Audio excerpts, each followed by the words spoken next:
Yo mga idol, kamusta? Sports Talk PH nga pala. Ang banat ni Inoue, pag-usapan natin yan mga idol. Ngunit bago ang lahat ay huwag kakalimutang mag-subscribe at i-click ang notification bell button for more sports talk.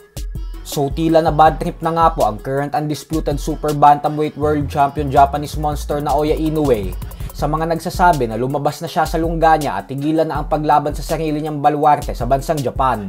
Bagkus kailangan na daw nitong lumaban sa Amerika. Ilan sa mga world champion na nagsabi nito ay sila undefeated former 5 division champion Floyd Mayweather Jr.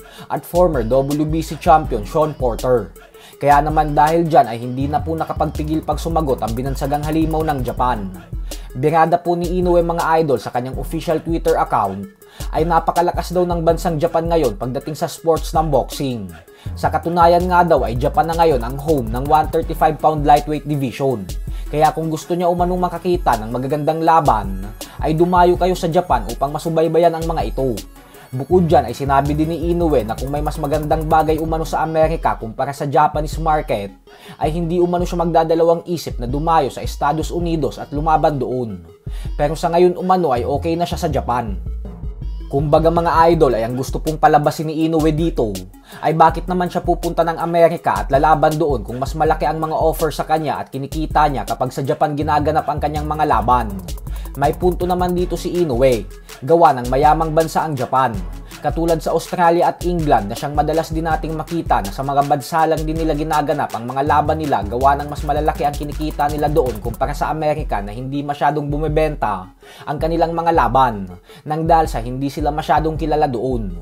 Subalit ang sa kabila nga po ng malalaking kinikita ni Inoue sa Japan ay ang numero unong hindi magandang kapalit nito ay hindi siya sisikat ng gusto at makikilala sa buong mundo.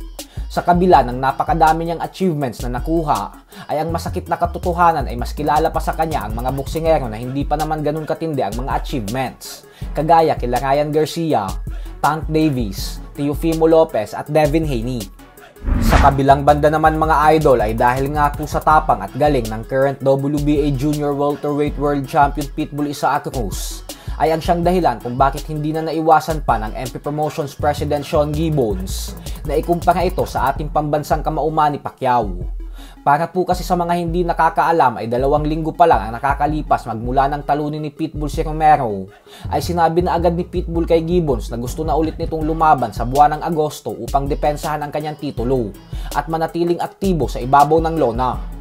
Ayon kay Gibbons ay ang mentalidad daw na ito ni Pitbull ay katulad kay Pacquiao, kung saan noong mga panahon na nasa kasagsagan pa ng kalakasan ng nag-iisang 8 Division World Champion, ay gustong-gusto daw nitong mapadalas ang kanyang paglaban upang mapanatili ang kanyang malakas na momentum. Ayaw daw kasi ni Pacquiao magpahinga ng mahabang panahon, at bagkus gusto nitong sumampalang lagi sa ibabaw ng lona. At ganun na ganun daw ngayon ang ipinapakita ni Pitbull. Kaya naman kahit nagawa na nito ang kanyang pangarap na maging isang ganap na kampyon, ay hindi pa din nawawala yung gigil at gutom niya sa sports ng suntukan. So hanggang dito na lang po muna tayo mga idol.